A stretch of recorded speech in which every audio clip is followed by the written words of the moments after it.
नमस्कार, जनता टीवी देख रहे हैं आप। आपके साथ मैं हूं खुशबू पांडे। बुलेटिन की शुरुआत करेंगे बड़ी और अहम जानकारी के साथ। करेंगे बड़ी जानकारी महाराष्ट्र से निकल करके सामने आ रही है। महाराष्ट्र के रण में सीएम योगी आज उतरेंगे। महाराष्ट्र के दौरे पर जाएंगे सीएम योगी आदित्यनाथ। 3 चुनावी जनसभा को संबोधित करेंगे।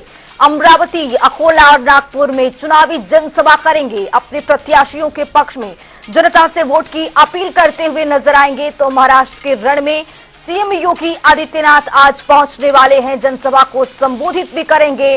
अमरावती में, अकोला में, नागपुर में वो जगह है जहां पर मुख्यमंत्री जनसभा को संबोधित करेंगे।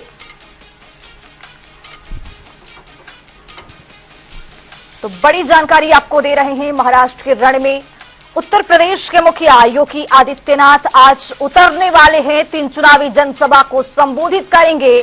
अमरावती, अकोला और नागपुर में जनसभा को संबोधित करेंगे। जनता से वोट की अपील करेंगे। अपने प्रत्याशियों के पक्ष में जनता से वोट की अपील करते हुए नजर आएंगे उत्तर प्रदेश के मुखिया योगी आदित्यनाथ। तो आज महाराष्ट्र पहुंचेंगे उत्तर प्रदेश के मुख्यमंत्री योगी आदित्यनाथ। बताते चले आपको कि विधानसभा चुनाव को लेकर सभी पार्टियों की ओर से अपनी दमखम झोंकने की कोशिश की जा रही है। इसी बीच में उत्तर प्रदेश के मुखिया भी बीजेपी पार्टी की ओर से फायर ब्रांड नेता के तौर पर एक बार फिर से महाराष्ट्र में उतरेंगे और तीनों जगहों पर जनसभा करेंगे। टीएन मिश्रा जी हमारे साथ, हमारे वरिष्ठ सहयोगी जुड़ चुके हैं। टीएन जी, आज महाराष्ट्र में सीएम योगी आदित्यनाथ उतरेंगे। 3 जनसभा को संबोधित करते हुए नजर आएंगे। क्या अपडेट है, कब निकलने वाले हैं महाराष्ट्र के दौरे पर? देखिए खुशबू, सीएम योगी आदित्यनाथ लगातार जो है महाराष्ट्र के पहले भी दौरा कर चुके हैं। इसके पहले कल वो झारखंड में थे। तो उनकी डिमांड बहुत है। जहां जहां बीजेपी के जो मेन चुनाव हो रहे हैं तो बीजेपी के प्रत्याशी चाहते हैं सीएम योगी आदित्यनाथ उनके क्षेत्र में आए और वो जो है हमारा प्रचार करे, ताकि उनका जो है बीजेपी का बहुमत बढ़ सके और वो प्रत्याशी उनके जीत सके। तो इसी क्रम में आज दूसरी बार महाराष्ट्र जा रहे हैं और अचलपुर में पहली सभा 1:20 पे करेंगे, जहां प्रवीण तावड़े उम्मीदवार हैं, उनके समर्थन में यह सभा की जाएगी। दूसरी सभा 2:50 में अकोला में होगी, जहां विजय कमल किशोर प्रत्याशी हैं, उनके समर्थन में वो सभा करेंगे। उसके बाद फिर नागपुर पश्चिम में जाएंगे, जहां देवेंद्र फडणवीस चुनाव लड़ रहे हैं, डिप्टी सीएम वहां के। तो देवेंद्र फडणवीस के समर्थन में चुनाव सभा करेंगे नागपुर में और ये शाम को 4:50 बजे होगी। लेकिन उसके साथ नागपुर में अकेली सभा देवेंद्र फडणवीस पे सभा नहीं समाप्त होगी। वो दक्षिण क्षेत्र में भी जाएंगे। मोहन गोपाल राव हैं, उनके समर्थन में करेंगे। जो वहाँ नागपुर पूर्व में कृष्णा पंचम सोपड़े हैं, उनके समर्थन सभा करेंगे। मध्य में प्रवीण प्रभाकर हैं, उनके समर्थन में सभा करेंगे। और उत्तर में जो है मिलिंद माणे हैं, उनके समर्थन में सभा करेंगे। तो नागपुर में 5 जगहों पर उनकी जो है सभाएं होनी है और बाकी अकोला और अचलपुर में एक सभा होगी। और ये माना जा रहा है कि सीएम योगी की जो धुआंधार दौरे से भाजपा के वोटर्स परिणित होंगे और भाजपा का जो हिंदुत्ववादी उनकी रणनीति है, जो उनकी खरी बात है, जो यूपी के डेवलपमेंट है, जो यूपी में जो काम कर रहे हैं, यूपी के लॉ एंड ऑर्डर को लेकर के वो खुल के बात करते हैं और जो वो कटेंगे और बटेंगे मुद्दे पर भी चलते हैं। उनका कहना है हिंदुत्व जो है बटे ना, और इसको लेकर के भी लगातार बातें करते हैं और ये बातें आज भी वो सभाओं में कर सकते हैं। कल झारखंड में उन्होंने यही बातें की और आज कमोबेश बंबई में होगा।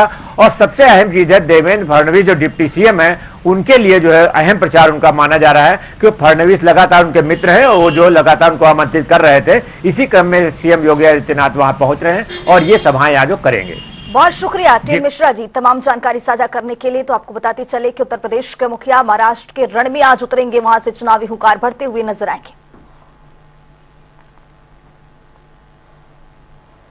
तो सपा के मुखिया अखिलेश यादव समाजवादी पार्टी के संस्थापक सदस्यों में से एक नेता मोहम्मद आजम खान के घर उनके परिजनों से मिलने पहुंचे, जहां उन्होंने आजम खान की पत्नी डॉक्टर दाजिमा फातिमा से मुलाकात की है। वहीं मीडिया से बातचीत में अखिलेश यादव ने कहा है कि हम हमेशा ही आजम खान के साथ खड़े हैं। समाजवादी पार्टी उनकी लड़ाई लड़ रही है। उन्होंने उम्मीद जताई है कि उनको न्यायालय से इंसाफ मिलेगा और हमारी सरकार आने के बाद उन पर जो झूठे मुकदमे दर्ज किए गए हैं उनको खत्म कर दिया जाएगा। पास की जनता जिन्होंने पीडीएफ की रणनीति और इंडिया गठबंधन की ऐतिहासिक जीत दिलाई है, जो लड़ाई संविधान बचाने की थी, लोकतंत्र बचाने की थी, वो लगातार हम लोगों को इसी तरीके से लड़ते रहना पड़ेगा। जब तक भारतीय जनता पार्टी दिल्ली और लखनऊ से नहीं हटती है, तब तक संविधान बचाने की लड़ाई जारी रहेगी। जहां तक आदरणीय आजम खान साहब का सवाल है, जो उनके साथ अन्याय हुआ है, जो उन पर झूठे मुकदमे लगे हैं, हमें उम्मीद है कि न्यायालय उनका न्याय करेगा, उनके साथ न्यायालय से न्याय मिलेगा और सरकार आने पर जो झूठे मुकदमे लगे हैं उनको खत्म किया जाना चाहिए। तो प्रदेश में उपचुनाव को लेकर पोस्टर वॉर तो पहले ही जारी है, उसके बाद अब नेताओं में जुबानी जंग भी तेज हो गई है। इसी कड़ी में फैजाबाद सीट से सांसद और समाजवादी पार्टी के नेता अवधेश प्रसाद ने मुख्यमंत्री योगी आदित्यनाथ पर जुबानी प्रहार किया है। सपा सांसद अवधेश प्रसाद ने कहा है कि बीजेपी आरक्षण खत्म करना चाहती है। उन्होंने सीएम योगी के बयान पर अपनी प्रतिक्रिया भी दी है। उन्होंने कहा है कि 1 महीने से सीएम योगी आदित्यनाथ को समाजवादी पार्टी और पीडीए का इतना डर सता रहा है कि वो सोच ही नहीं पा रहे हैं कि क्या बयान देना चाहिए। बंटोगे तो कटोगे, ये क्या दर्शाता है? ये केवल यही दर्शाता है कि मुख्यमंत्री जी समाजवादी पार्टी से और पीडीए से घबरा गए हैं और घबरा कर इतना बयान दे रहे हैं कि भारतीय जनता पार्टी का तो बंटाधार कर देंगे, सफाया कर देंगे। देखिए, ये 9 उपचुनाव हो रहे हैं, नतीजा आ जाएगा। ये जो इनके बयान हैं कि बंटोगे तो कटोगे और समाजवादी पार्टी के लिए किस तरह का जो बयान दे रहे हैं, कितना गलत बयान दे रहे हैं। और अयोध्या में आकर के दीपोत्सव के अवसर पर इस देश की अनुसूचित जात के लिए, अनुसूचित जनजात के लिए, जबकि हमारे देश में आज महामहिम राष्ट्रपति जी जो हैं उसी समुदाय से आती हैं, और जिस समुदाय के लिए हमारे प्रदेश के मुख्यमंत्री आदरणीय योगी जी ने कितना गलत बयान दिया है, कितना अपमानजनक बयान दिया है। तो इससे पीछे बड़ी जानकारी मिल रही है, उससे आपको रूबरू कराएंगे। बड़ी जानकारी उपचुनाव से जुड़ी मिल रही है। मिल्कीपुर उपचुनाव मामले में सुनवाई है आज कोर्ट में। इलाहाबाद हाईकोर्ट की लखनऊ पीठ में सुनवाई होगी। हाईकोर्ट ने निर्वाचन आयोग से मामले में जवाब मांगा है। प्रभुनाथ तिवारी की जनहित याचिका पर आज सुनवाई होनी है। याचिका में उपचुनाव समय से कराने की मांग भी की गई है। ये बड़ी जानकारी आपको दे रहे हैं। विधानसभा के 9 सीटों पर उपचुनाव उत्तर प्रदेश में होने वाला है। एक सीट जो मिल्कीपुर सीट था, उस पर चुनाव आयोग की ओर से घोषणा नहीं की गई थी। ये जो मामला था पूरा लंबित था कोर्ट में, और इसी मामले को लेकर के आज हाई कोर्ट में सुनवाई है। मिल्कीपुर उपचुनाव मामले में आज हाई कोर्ट में सुनवाई है। प्रभुनाथ तिवारी की जनहित याचिका पर आज इलाहाबाद हाई कोर्ट में सुनवाई होनी है। तो मिल्कीपुर उपचुनाव मामले में आज इलाहाबाद हाई कोर्ट में सुनवाई होना है। इलाहाबाद हाई कोर्ट की लखनऊ पीठ में इसकी सुनवाई होगी। इसी खबर पर ज्यादा जानकारी के साथ हमारे सहयोगी तौकीर किदवई हमारे साथ जुड़ चुके हैं। तौकीर, आज मिल्कीपुर उपचुनाव को लेकर के आज इस पूरे मामले पर इलाहाबाद हाई कोर्ट में सुनवाई है, जिसको लेकर लगातार सवाल विपक्ष की ओर से उठाया जा रहा था, और आज इस पूरे मामले में हाई कोर्ट में सुनवाई।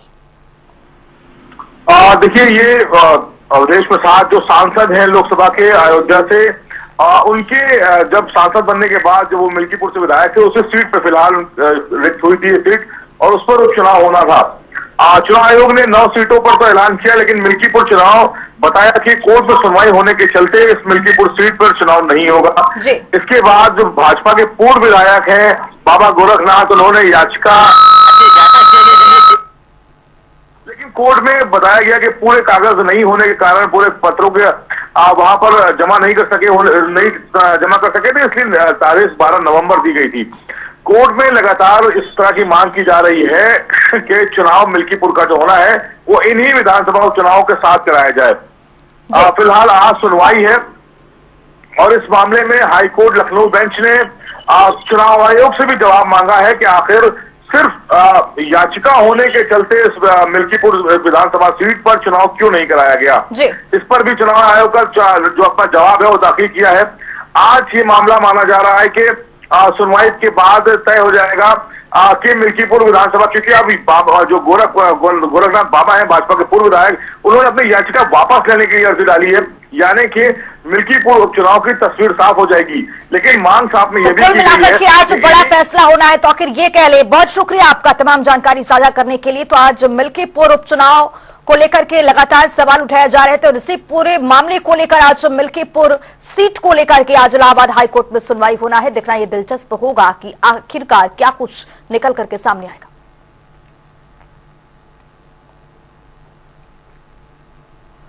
तो अयोध्या में पंचकोसी परिक्रमा जारी है। परिक्रमा में सुरक्षा के मद्देनजर एटीएस कमांडो और ड्रोन की निगरानी में चप्पे चप्पे पर सशस्त्र सुरक्षा बलों की तैनाती की गई है। रामलला की प्राण प्रतिष्ठा के बाद अयोध्या में पहली बार 14 कोसी परिक्रमा हुई तो सभी पुराने रिकॉर्ड टूट गए।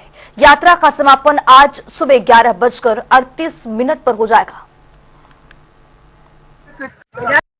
पंचकोसी परिक्रमाओं में श्रद्धालु के लिए जो पूरी व्यवस्था हुई थी वो हो गई है और उसके चलने का मार्ग सुगम हो और प्रॉपर तरीके से सेफ्टी उन लोगों को श्रद्धालुओं को मिले, उसके लिए बैरिकेडिंग की व्यवस्था, चलने के मार्ग पर बालू की व्यवस्था और जहाँ पे रूट डैमेज था उसकी पूरी तरह से मरम्मत संबंधित पीडब्ल्यूडी और ब्रिज कॉर्पोरेशन के माध्यम से कराई गई है। साथ साथ लोगों की सुविधाओं के लिए नगर निगम के माध्यम से हेल्प डेस्क और शौचालय की, पानी की ये व्यवस्था हेल्थ डिपार्टमेंट की तरफ से ये सारी व्यवस्थाएं हैं। कि आज की 14 कोसी परिक्रमा के लिए मुख्यालय से हमको अतिरिक्त पुलिस बल व राजपत्रित अधिकारी मिले हैं, एटीएस की टीम्स मिली हैं, एसडीआरएफ की टीम मिली है। इन सबको लेकर एक व्यापक पुलिस अरेंजमेंट किया गया। पूरे क्षेत्र को विभिन्न सेक्टर्स व जोन्स में बांट करके सीनियर राजपत्रित अधिकारियों के नेतृत्व में टीमों का गठन किया गया। इसके अलावा जो अन्य टूरिस्ट या अन्य श्रद्धालु जनपद अयोध्या जी में परिक्रमा के अन्यत्र दर्शन करने के लिए आ रहे हैं, उनको भी किसी तरीके की कोई असुविधा ना हो, उसके लिए अलग से टीम बनाई। देखिए, जिस तरह से लगभग 30 लाख से अधिक लोगों ने 14 कोसी परिक्रमा में प्रतिभाग किया, पंचकोसी परिक्रमा में भी अभी से लोग आने, लगातार आप देख रहे होंगे लोगों के आने का क्रम बरकरार है। 1:58 पर जो मुहूर्त है बताई गई है, उसके पहले से ही लोग बाग निकलने लग रहे हैं और मुझे उम्मीद है कि इस पूरे 24 घंटे में इस पूरी यात्रा को उसी भव्यता और दिव्यता के साथ हम लोग संपन्न कराएंगे जिस तरह से 14 कोसी परिक्रमा कराई गई थी। क्योंकि प्रभु श्री राम ने अपने घर में विराजमान हुए हैं, इसलिए परिक्रमा अच्छा और हमें परिक्रमा करने का भी सौभाग्य प्राप्त हुआ। हम लोग परिक्रमा करने जाए, प्रभु श्री राम का दर्शन भी करने को सौभाग्य मिलेगा हम लोगों को।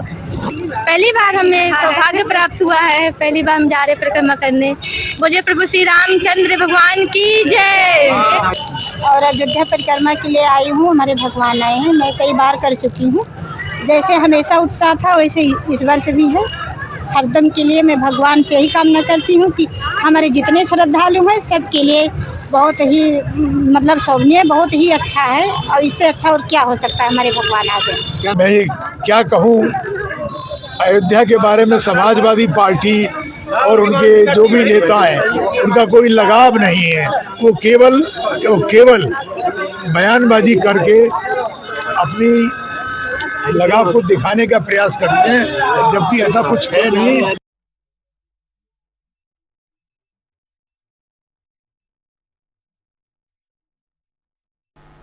इसी बीच एक और बड़ी जानकारी मिल रही है, उससे भी आपको रूबरू कराएंगे। बड़ी जानकारी, बड़ा अपडेट आपके सामने। यूपी पीएससी प्रतियोगी छात्राओं का आंदोलन जारी है। लोक सेवा आयोग के बाहर प्रदर्शन चल रहा है। बताते चले आपको कि छात्रों की ओर से ये प्रदर्शन किया जा रहा है। तस्वीरें आपके सामने है किस तरह से जो छात्र हैं वो डटे हुए हैं पूरी तरह से। प्रयागराज की तस्वीर आपके सामने है। कल भी छात्रों ने प्रदर्शन किया था और लोक सेवा आयोग का घेराव भी किया था।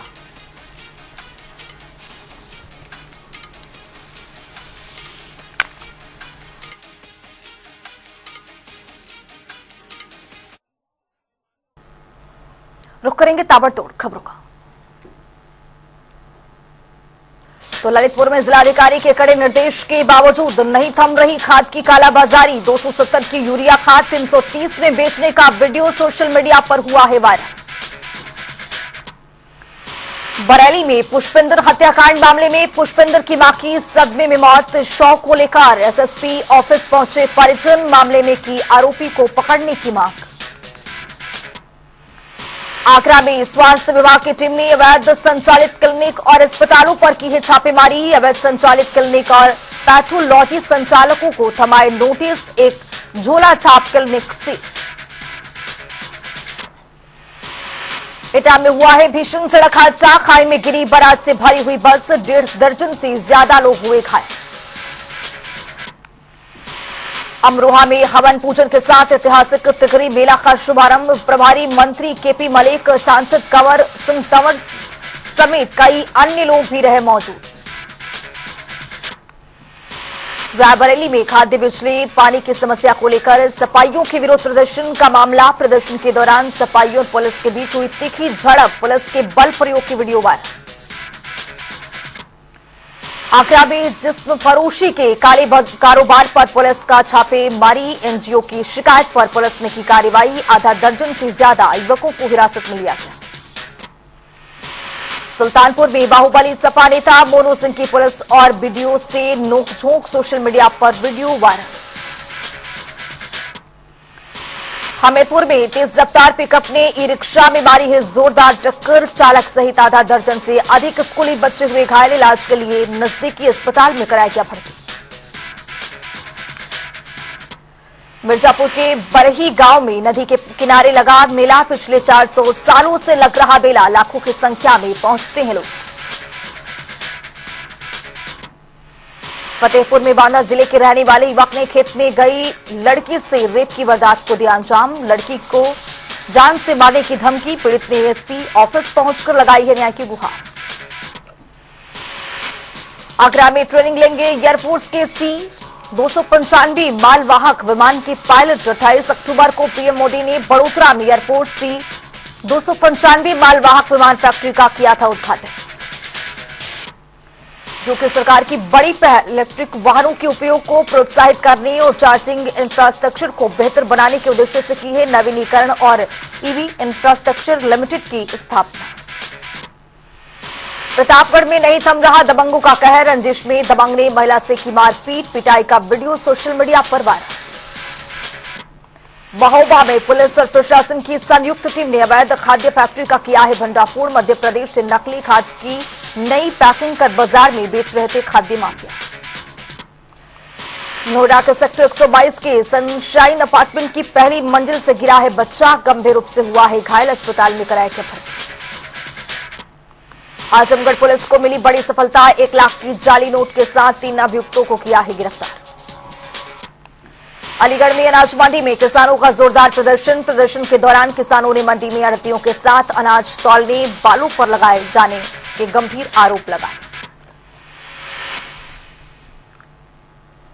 तो फिलहाल इस बुलेटिन में अभी के लिए इतना ही। देश और दुनिया की तमाम खबरों के लिए बने रहिए जनता टीवी के साथ।